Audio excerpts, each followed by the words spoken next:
Un'opera corale perché il bene dei bambini supera qualsiasi barriera o distanza, anche politica, e tutti lavorano per un unico obiettivo.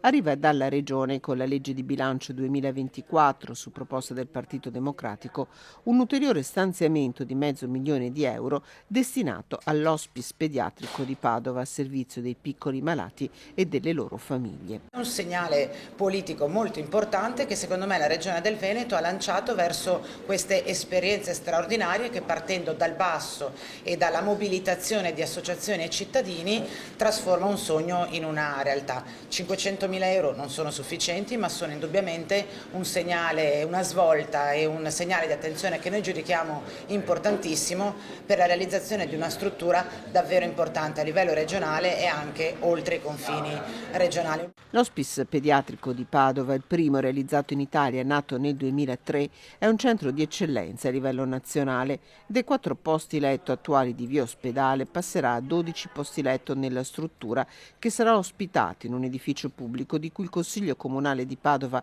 ha deliberato a ottobre 2024 la variazione di destinazione d'uso. Questi €500.000 si aggiungono in quello che è la parte più sociosanitaria dell'intervento, cioè la parte dove si cerca di dare delle risposte extra sanitarie, quindi attività ludiche, attività ricreative di qualsiasi tipo per i bambini che sono lì, perché ricordiamo che l'ospite pediatrico non lavora solo sui pazienti ricoverati, ma lavora su circa 700 bambini che sono in situazioni di necessità di cure palliative. Il nuovo progetto è stato donato dalla Fondazione La Miglior Vita Possibile. Il costo dell'opera supera i €9 milioni.